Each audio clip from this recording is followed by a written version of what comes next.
Hey everybody, this is Dr. Joe Borio with this week's Change Your Health, Change Your Life. I want to talk about a specific concern, health issue. It's very ill-defined by its standards of diagnosis. It affects children, certainly probably the most precious group of people in our society, and it sometimes can be heartbreaking and significantly disabling, and certainly costing us a lot of money, both in our school system, and then we use a lot of money to treat with drugs, which I'm 100% against. So we start to look at this, and that's that attention deficit hyperactivity disorder. And you know, there's a lot of different ways to go with education and how children are meant to be educated and so forth. And there's a lot of different discussions we can get into. But let's just, you know, for the sake of time, and what's most important, let's look at the nervous system of a child. Essentially, a nervous system in both a child and an adult is a computer that has messages that go out, if you will, to a monitor, if you will, or your keyboard or a mouse or whatever. And that information, when you move a mouse or a keyboard or a pad, touchpad or whatever, that information has to go back into the computer, and there's a constant flow so the computer knows what's going on. And that's how our brain and nervous system work. Now, what we forget about that is your nervous system is also communicating to everything else. So it's talking to your liver, your lung, your kidney, your pancreas, your large intestine, your small intestine, your gallbladder. I mean, so, and that defines our health. So the better your nervous system can talk to your body, and the better the body can talk to your brain, the healthier and better you or your child will function. I mean, that's a scientific fact. There's no question in that whatsoever.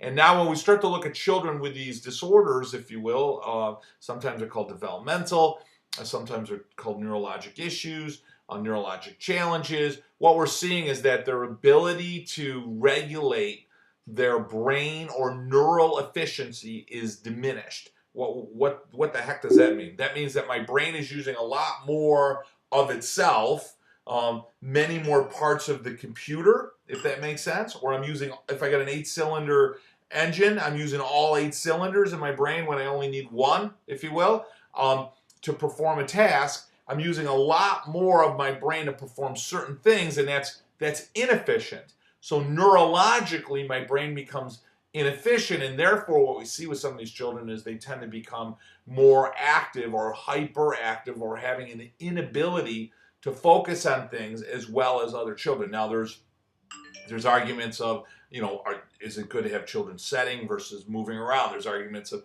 hey, are they playing too many computer games? Are they watching too much TV, and where bits of data are given in small increments, so their attention deficit, if you will, their ability to pay attention is shortened by that. I would say that there's truth to every one of those aspects. There's no doubt about it. But in this case, I want to talk about what we can physically control in the body, and that is the health and integrity of the nervous system. What we know that scientifically with 100% certainty is that the less data that comes in from my body's periphery, so by touch, we're going to call it kinesthetic, by learning, if we touch something and hold something, you know, there's data that comes in, what it feels like, the shape of it. You can close your eyes and almost tell and identify an object and so forth.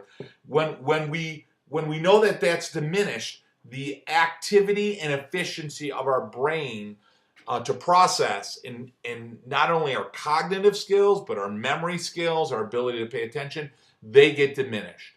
So the less data, electrical neurologic data that I have that can come into my body, the less that I have, or the more inhibited, the more resistance that there is in my body to send that data up, I'm much more prone to becoming neurally inefficient or develop conditions like attention deficit disorder or having a hyperactivity type personality or behavior. And that we know factually. So one of the things that we need to look at critically is, hey, what is the path that we use to send electrical data from my hand into my brain? Where does that have to go? So if you think about it, I've got all these little nerve endings on my hand, and that data, electrical data, comes up my arm, it goes through my shoulder, into my spine, and then from my spine it goes up to my brain. If my brain wants to send data down, what's it going to do? It's going to send electrical information, or a thought, if you will, down from the brain into my spine, down into my arm, into my hand, so I can open and close and perform certain activities like this. So what we know is that if the spine loses a mobility or alignment, so if the spine's crooked or it loses the ability to move, so it becomes fixed, if you will, or stuck, and maybe restricted of movement, maybe it still moves a little, but it doesn't move as well, then we have less neurologic information, data, bits of messages, bits of commands that can go into my brain or down to my body. That data gets lost, and then therefore a child or an adult is less likely to be able to use neural efficiency. I'm much more likely to become hyperactive. I'm much more likely to have difficulty paying attention or focusing, because my brain is using so much of itself to perform other activities. It's going to be, okay, I'm doing this, wait, I got to focus on that, hold on a second, I got to do this, and it makes it much more difficult for the brain to work as efficiently as it should. So as a chiropractor, our concern is to identify and locate specific areas of the spine that are either crooked or have lost normal mobility. And that condition is called a subluxation. Subluxation is a word very specific and unique to a chiropractor, much like gingivitis is to a dentist, or arterial sclerosis might be to a heart doctor. Chiropractors are focused very specifically on segments of the spine that have lost mobility or are crooked and then affect the nervous system. So messages can't come in and messages can't go out, and then we have a loss of neurologic function, and that body part or that part of the brain or whatever starts to change in how it was made to run. It doesn't work as well as it's supposed to, and it doesn't work as efficiently, and therefore in children we may see many different things. One of the things we see very commonly is that attention deficit disorder or that hyperactivity disorder.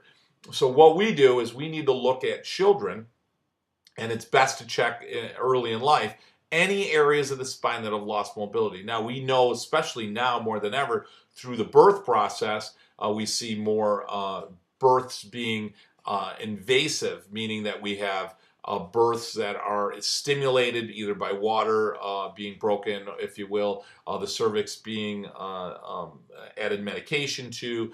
We see IV medication with like Pitocin.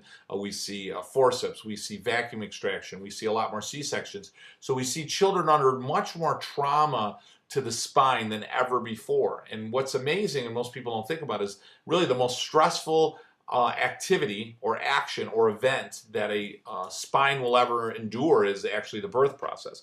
So that's why certainly in our office and the chiropractic profession insist on checking the alignment of the spine in a newborn as soon as possible, because we don't want there to be any change. Think of it like a dimmer switch. We don't want there to be any decrease or reduction or loss in that healthy nerve function that is going to map out the brain. It's going to map out the brain. Remember, the brain is like a tablet, Egyptian tablet, where you're going to impregnate different thoughts or messages in it. It's called a neural impregnation. So if we lose that data, the message isn't pressed as deep in the clay, and therefore we're less likely to have that as a foundation in how our brain works, how it functions, how efficiently it functions, our memories, our cognitive skills, our speed in which we're able to process data and assess data and spit it back out. That all starts to lessen if I lose that flow of normal information.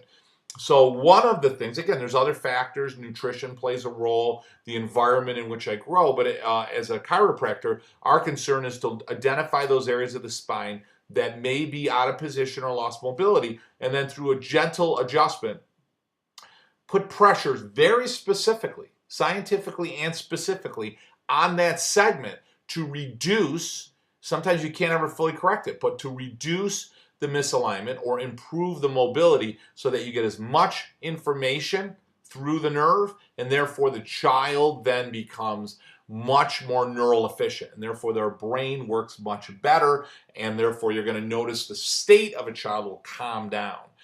And that's what we see. If we see loss of normal nerve flow, the child becomes in a stress state. The child becomes much more active. Their blood pressure goes up, their heart rate goes up, their breathing rate goes up, their digestive system will actually decrease to some degree. Their immune system will actually decrease to some degree. So we start to see a lot of different changes in how healthy and well a child functions, and that being true with an adult as well, if the nervous system isn't working as well as it's supposed to. So when we talk about attention deficit disorder or hyperactivity disorder, one of the ways to ensure that your child can prevent the development of it, or if your child is evaluated and diagnosed with it, a great natural, very natural approach to helping a child work normal from a neurologic state is to have them brought to a chiropractor that specializes in working with children, so that you can look specifically at those segments to find out any one, it only takes one, any one area of the spine that may lose that mobility or alignment, and improve that function so that their function will be improved. In closing, just to give you a clear idea how dramatic that is, that neural impregnation is something, that foundation of a house, that a child will develop into a teenager and an adult will build upon. So their ability to problem solve, their cognitive skills, their memory, every aspect of who they are and who they become is dependent, critical, is dependent on a healthy foundation, that neural impregnation, neural efficiency of their nervous system. And that's why it's so important, whether your child has this problem or challenge or not, to have every child checked immediately after birth to ensure that their spine and nervous system is as healthy as it can be going forward, so that child, your child, can be everything that they were meant to be. Guys, this has been Dr. Joe Borio, this week's Change Your Health, Change Your Life. Don't forget, you, your mother, your father, your grandfather, everybody in your family needs regular chiropractic care. Check the alignment of the spine. Make sure all the messages from the brain are going to the body, and the body are going back up to the brain. Have a great, healthy week. Talk to you guys next week.